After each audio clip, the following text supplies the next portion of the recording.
সবাইকে রাধে রাধে। এখন হচ্ছে বৃন্দাবনের ডে 2 আর এখন যাচ্ছি বাকে বিহারী মন্দির আর সেবাকুঞ্জ। বাজে এখন ভোর 5টা, রাস্তাঘাট ফাঁকা। এই যে সবাই একসাথেই যাচ্ছি, কিছুজন গাড়িতে যাচ্ছে, কিছুজন হেঁটে, তো আমি হাঁটার দলের মধ্যে আছি। অপূর্ব একটা অনুভূতি হচ্ছে। গাড়িতে সবাই যাবো বলছিল, কিন্তু কয়েকজন হেঁটে যাচ্ছে, আমি বললাম না, আমি হেঁটেই যাবো। মঙ্গলা আরতি দেখার জন্য যাচ্ছি। বৃন্দাবনের গলিতে গলিতে ঘোরার তো তার আনন্দই আলাদা। এটা হচ্ছে সেবাকুঞ্জ। কি করেছিল প্রভুজি? ও হ্যাঁ হ্যাঁ হ্যাঁ, আচ্ছা সেবাকুঞ্জ।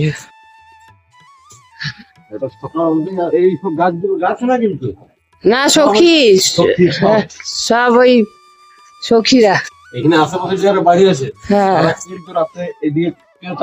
তো সেবাকুঞ্জে এসেছি। এখানে তো ফটো তোলা নিষেধ, আপাতত ব্লগটা এখানে রাখছি। এখন সকাল 6টা, সেবাকুঞ্জে যে দর্শন। তো এখন যাচ্ছি বাকে বিহারী মন্দির। তো বাকে বিহারী মন্দিরে চলে এসেছি। এখন ওখানে দেখি কেমন ভিড় আছে না আছে। বান্দরের ভয়ে তো ক্যামেরা বার করতে ভয় লাগছে, বাই চান্স এসে যদি নিয়ে যায়, ওই জন্য ভয়ে ভয়ে ক্যামেরা করছি। চলে এসছি বাকে বিহারীজির মন্দির, আর এই হচ্ছে ভিড় লাইন। এই হচ্ছে বাকে বিহারী বিশাল ভিড়, প্রচুর ভিড়, লাইন প্রচুর পড়েছে।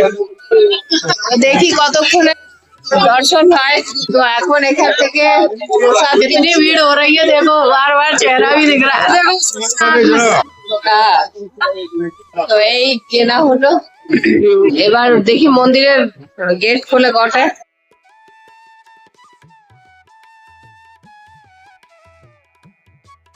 বাকে বিহারীজির মন্দির। এখন বাজে 6:30, 7:30 বিহারীজির মন্দির ওপেন হবে, তারপর দর্শন হবে। অপূর্ব লাগছে।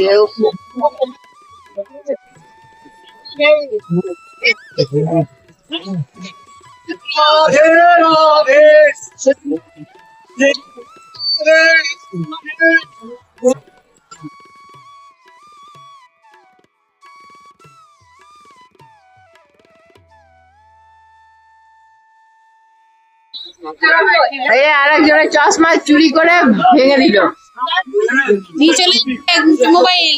এই সবার পুজো দেওয়া হলো বাকে বিহারী মন্দিরে। এখন এখান থেকে অন্য জায়গায় প্রস্থান করছি। হয়েছে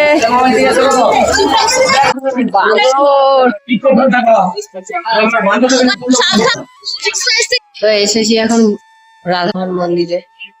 এই যে দেখায়, খুব সুন্দর বেলুন দিয়ে সাজানো,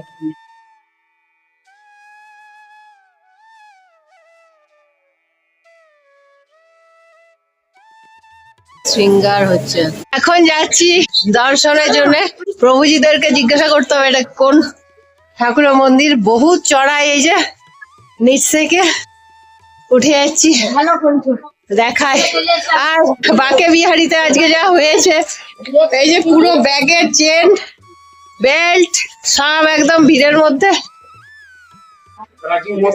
কোথায় এটা? আচ্ছা, এটা হচ্ছে রাধা মদন মোহনের মন্দির। তো এই হচ্ছে কনস্ট্রাকশনের মধ্যে আছে। বান্দরের ভয়ে মোবাইলটা বার করতে ভয় লাগছে, চশমা পড়া তো ছেড়েই দিয়েছি বৃন্দাবন ধাম আসার পর।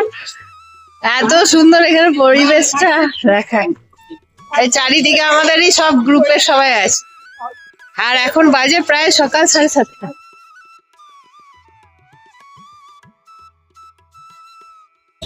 দেবালয়ের মধ্যে এই মদনমোহন মন্দির হচ্ছে সর্বশ্রেষ্ঠ, মানে উচ্চতা। এটা অনেক মন্দির, তারপরে এত এই মন্দিরের চূড়ায় প্রদীপের আলো এখান থেকে দেখছে দিল্লির রাজা ঔরঙ্গজেব।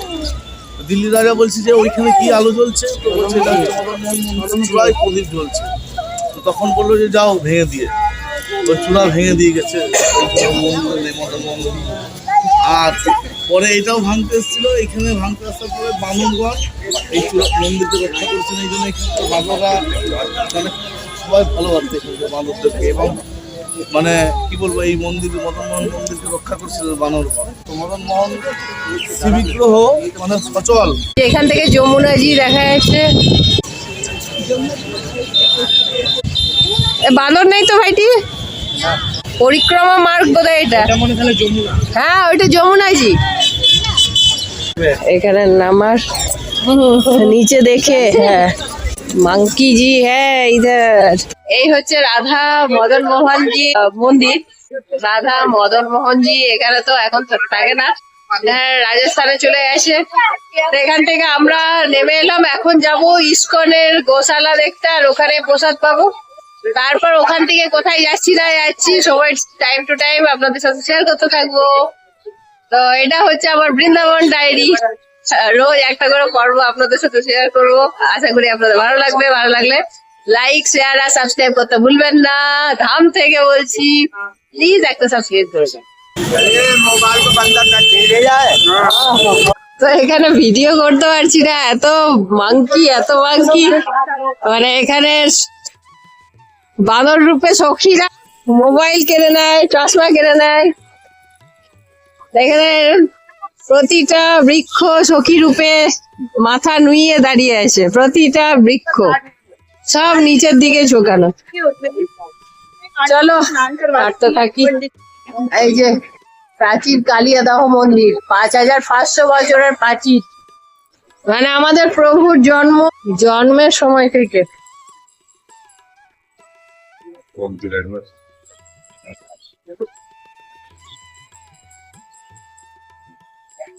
ফাউন্টেন টাইপের ছিল বোধহয়। এই যে কালিয়াদহ মন্দির। এই হচ্ছে কালিয়াদহের এখানটাতে আগে যমুনাজি ছিল। যমুনা মহারানী এদিক দিয়েই বইতো। এই গাছের মধ্যে আমাদের প্রভু বাঁশি বাজাতো যমুনা। চলে এসেছি যমুনা মহারানীর কাছে। এটা হচ্ছে ইমলিতলা ঘাট। ও এখানের যে যমুনার রজ, মানে এই রজ হচ্ছে অপূর্ব।